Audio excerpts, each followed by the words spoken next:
एक बार एक व्यक्ति का जीवन बहुत ही तनाव से भरा हुआ था। उसका पूरा जीवन तनाव और चिंता में ही कट रहा था।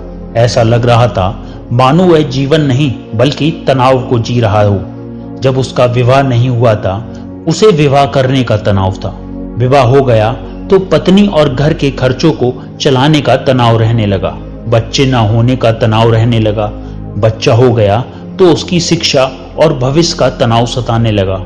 ऐसे ही अनोखे कारणों की वजह से उसका मन हर समय चिंता और तनाव से भरा रहता। वह इस तनाव से छुटकारा पाना चाहता था। तभी उसे एक दिन बौद्ध भिक्षु को अपने घर के सामने भिक्षा लेकर जाते देखा। उन सभी बौद्ध भिक्षुओं के चेहरे पर असीम शांति और खुशी का भाव था। चिंता और तनाव तो उसके चेहरे पर दूर दूर तक दिखाई नहीं दे रही थी। वह सब बड़े खुश और मस्त दिखाई पड़ रहे थे। उन्हें देखकर उस व्यक्ति ने सोचा कि शायद भिक्षुओं के जीवन में कोई तनाव नहीं होता और खुशहाल जीवन जीने का यही सर्वोत्तम तरीका है। इसीलिए उसने एक दिन अपना घर-बार छोड़कर सन्यासी बन गया और एक गुरु का शिष्य बन गया। लेकिन तनाव कोई गांव या शहर नहीं है जिसे छोड़कर चले जाएं। इसका संबंध तो इंसान के मस्तिष्क से है। गृहस्थ जीवन का त्याग करके जीवन अपनाने के बाद भी उसे कोई राहत नहीं मिली थी। वह अब भी तनाव और चिंता से भरा हुआ था। अब उसके जीवन में नए तरह के कामों को लेकर तनाव रहने लगा, जैसे कि आश्रम के नियम का पालन का तनाव, शिक्षा को ग्रहण करने का तनाव, गुरुजी की आज्ञा पालन करने का तनाव, रोज भिक्षा मांगने का तनाव और सभी शिष्यों के बीच खुद को सर्वश्रेष्ठ साबित करने की होड़ लगी रहती थी उसका तनाव। कुछ दिनों तक तो सब ठीक चल रहा था। फिर तभी उसे अपने परिवार की याद आने लगी। उनकी चिंता सताने लगी। वह महसूस करने लग गया कि उसकी सांसारिक जीवन में भी तनाव था और उसके सन्यासी जीवन में भी तनाव है। फिर उसने सोचा कि तनाव तो दोनों ही जगह है। परिवार के साथ रहने में भी तनाव है और आश्रम में रहने में भी तनाव है। जब दोनों ही जगह तनाव में रहना है तो क्यों ना मैं अपने परिवार के साथ ही रहूं। यह सब सोचकर उसने आश्रम से भाग जाने का निर्णय किया। एक दिन में आश्रम से भाग ही रहा था कि तभी उसके गुरु ने उसे देख लिया और पीछे से चिल्लाकर कहा, जिससे तुम भाग रहे हो वह तो तुम्हारे साथ ही है। फिर तुम्हारे भागने का क्या फायदा? आखिर कब तक तुम ऐसे ही भागते रहोगे? गुरु की आवाज सुनकर वह व्यक्ति रुक गया और बोला, गुरुदेव, मेरा जीवन तनाव से भरा हुआ था और उस तनाव से छुटकारा पाने के लिए मैं भिक्षु बन गया। लेकिन यहाँ भी मेरा तनाव कम नहीं हुआ। इसीलिए मैं अपने सांसारिक जीवन में वापस लौट रहा हूँ। गुरु ने कहा, वह सब तो ठीक है, तुम वापस लौट सकते हो, लेकिन कम से कम तनाव को तो यहीं छोड़ जाओ। वापस सांसारिक जीवन में जाकर फिर उसी तनाव को लेकर घूमोगे तो यहाँ आने का क्या फायदा? शिष्य ने कहा, गुरुदेव, क्या ऐसा संभव है? ऐसा हो सकता है कि मेरे जीवन का सारा तनाव गायब हो जाए? गुरु ने कहा, क्यों नहीं, यह बिल्कुल संभव है, लेकिन इसके लिए तुम्हें एक काम करना पड़ेगा। क्या तुम उस काम को करोगे? उसने कहा, जी गुरुदेव, आप बताइए तो मैं जरूर उस काम को करूंगा। गुरु ने कहा, तुम जाओ और किसी एक ऐसे व्यक्ति को ढूंढ कर लाओ जिसके जीवन में किसी भी प्रकार का कोई तनाव, कोई चिंता ना हो। अगर तुम ऐसे व्यक्ति को मेरे पास ले आए तो मैं तुम्हारे जीवन से तनाव और चिंता को हमेशा हमेशा के लिए खत्म कर दूंगा। गुरु की बात सुनकर वह व्यक्ति बहुत प्रसन्न हुआ और एक ऐसे व्यक्ति की खोज में निकल पड़ा जिसके जीवन में ना कोई चिंता हो और ना ही कोई तनाव। वह बहुत गांव में घूमा, कई नगरों में गया, बहुत से लोगों से मिला, लेकिन उसे ऐसा एक भी व्यक्ति नहीं मिला जो तनाव और चिंता से मुक्त हो। तनाव और चिंता की बात करते ही लोग गंभीर हो जाते और अपने जीवन की समस्याओं को इतना बढ़ा चढ़ाकर बताते कि जैसे उनके जैसा कोई परेशान और तनावग्रस्त व्यक्ति इस दुनिया में और कोई दूसरा है ही नहीं। ढूंढते ढूंढते सुबह से शाम हो गई, लेकिन उसे ऐसा व्यक्ति नहीं मिला जो पूरी तरह से तनाव मुक्त हो।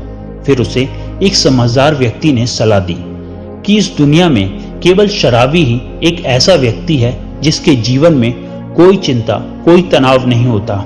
इसीलिए तुम एक शराबी को ढूंढो और उससे पूछो।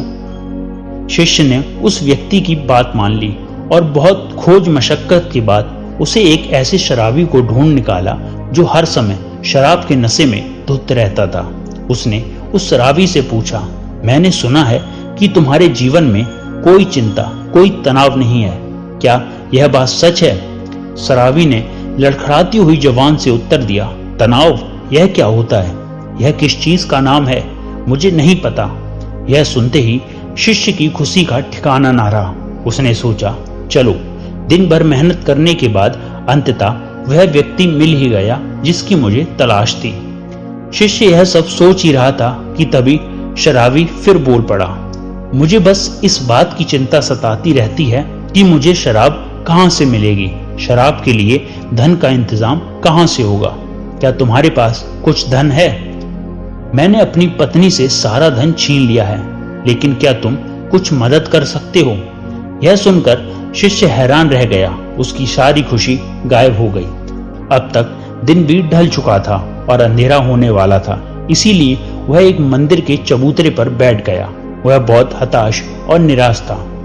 सोचने लगा, क्या इस दुनिया में कोई भी तनाव मुक्त नहीं है? तभी एक छोटा गरीब बच्चा उसके पास आया और बोला, भंते, बहुत जोरों की भूख लगी है, क्या कुछ खाने को मिलेगा? वह शिष्य उस बच्चे की तरफ देखकर बोला, जब तुम जैसे छोटे बच्चे के जीवन में भी चिंता और तनाव है तो बड़ों का क्या हाल होगा? बच्चे ने कहा, महात्मा जी, चिंता और तनाव नहीं, केवल भूख है, क्या आपके पास से कुछ भोजन मिलेगा? बच्चे की यह बात सुन शिष्य अचानक बहुत प्रसन्न हो गया, जैसे उसे कुछ प्राप्त हो गया हो।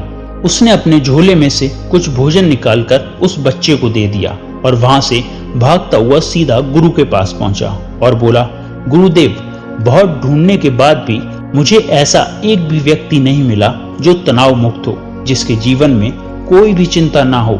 सभी के जीवन में कुछ ना कुछ चिंताएं हैं। जिसके पास धन नहीं है उसे धन की चिंता है, जिसके पास धन है उसे और अधिक धन कमाने की चिंता है, जिसके पास प्रेम नहीं है वह प्रेम के लिए चिंतित है, जिसके पास प्रेम है वह प्रेम से चिंतित है, जिसके पास काम नहीं है वह काम के लिए परेशान है, जिसके पास काम है वह काम से परेशान है।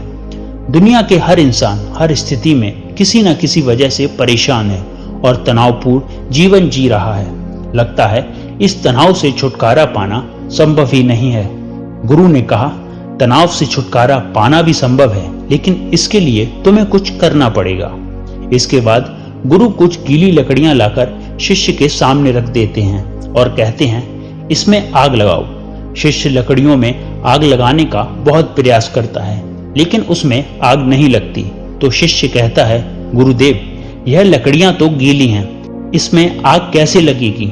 गुरु ने कहा, तो तुम क्या करोगे? इन लकड़ियों को सुखाओगे या बैठकर चिंता करते रहोगे कि अब मैं क्या करूं?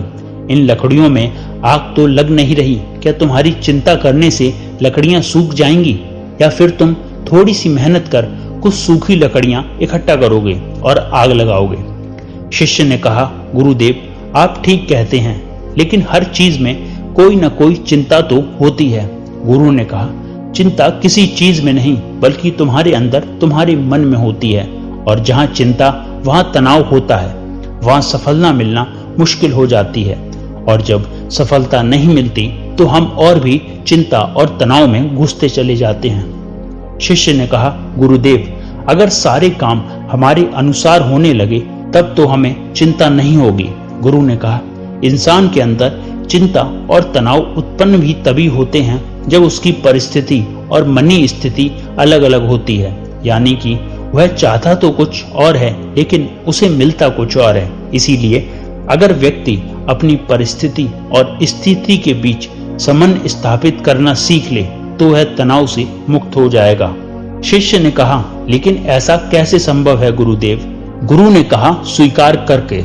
जब हम किसी भी घटना को स्वीकार कर लेते हैं फिर वह घटना हमें तनावग्रस्त नहीं कर सकती। जैसे किसी दुर्घटना में अपाहिज हुए लोग शुरू में तो बहुत चिंतित और तनावग्रस्त होते हैं, क्योंकि उन्होंने अब तक अपने अपाहिजपन को स्वीकार नहीं किया होता, लेकिन धीरे धीरे वह अपने स्वरूप को स्वीकार कर लेते हैं। फिर उन्हें वह अपाहिजपन उतना चिंतित और परेशान नहीं करता जितना शुरुआत में करता था। गुरु ने आगे कहा, जीवन में कुछ समस्याएं होती हैं और कुछ समस्याएं हम खुद निर्मित कर लेते हैं, सिर्फ सोच सोचकर, जबकि असल में वह समस्याएं होती ही नहीं हैं। शिष्य ने कहा, गुरुदेव मैं कुछ समझा नहीं। गुरु ने कहा, तुम अपने परिवार को छोड़कर यहाँ क्यों चले आए? शिष्य ने कहा, क्योंकि वह मेरे जीवन में बहुत तनाव था। गुरु ने कहा, यहाँ तुम्हारे जीवन में तनाव नहीं है। शिष्य ने कहा, हाँ तनाव तो यहाँ भी है गुरु। गुरु ने कहा, क्या तुम्हारे अंदर हर समय यह विचार नहीं उठते रहते कि मेरे साथ ही बुरा क्यों होता है? मैं ही अभागा हूँ, मुझसे ना हो पाएगा, सभी लोग बुरे हैं, काश ऐसा हो जाए सब मेरे अनुसार हो जाए, मुझे ज्यादा मेहनत ना करनी पड़े। किसी तरह से और भी विचार क्या तुम्हारे मन में हर समय नहीं उठते रहते? शिष्य ने कहा, हाँ गुरुदेव, बिल्कुल ऐसा ही होता है। जब मैं आश्रम में गुरु भाइयों के साथ रहता हूँ तब भी, और जब मैं घर में था तब भी। गुरु ने कहा, समस्या बाहर नहीं, समस्या तुम्हारे भीतर है। तुमने अपने भीतर बेवजह का तनाव कर रखा है। उन काल्पनिक घटनाओं के बारे में सोच सोचकर जो शायद तुम्हारे जीवन में कभी घटित भी नहीं होंगी, उनके बारे में सोच सोचकर ही तुम चिंताग्रस्त रहते हो, तनाव में रहते हो। जिस दिन तुम इस बात को समझ जाओगे कि जीवन में समस्याएं होती हैं और उसका समाधान भी होता है, और उस समाधान को पाने के लिए कार्य करना पड़ता है, और उस कार्य का एक परिणाम भी होता है, तो उस दिन से तुम्हारे जीवन में कोई भी तनाव नहीं रहेगा। शिष्य ने कहा, गुरुदेव आप सही कह रहे हैं। मुझे मंदिर के बाहर एक बच्चा मिला था। जब मैंने उससे पूछा कि क्या तुम्हारे जीवन में चिंता है, तनाव है, तो उसने कहा था, न चिंता है न तनाव है, बस भूख है। उस समय मैं समझ नहीं पाया था कि समस्या तो भूख है, तनाव चिंता नहीं। केवल भूख का समाधान किया जा सकता है, तनाव या चिंता का नहीं। दोस्तों, जिस काम की वजह से तनाव और चिंता उत्पन्न हो रही है, उस काम को खत्म करो, तनाव और चिंता अपने आप खत्म हो जाएंगी। बस यही एक छोटी सी बात है जो हमें समझ नहीं है। उम्मीद करता हूँ कि आपको इस वीडियो से बहुत कुछ सीखने को मिला होगा। अगर आपको हमारी ये कहानी पसंद आई तो अपने दोस्तों और परिवार वालों के साथ इसे जरूर शेयर करें। साथ ही हमारे चैनल को सब्सक्राइब करें और इस वीडियो को लाइक करें और उस बेल आइकन को दबाना ना भूलें। तो जल्द मिलते हैं एक और नई प्रेरणादायक कहानी के साथ। तब तक अपना ध्यान रखें।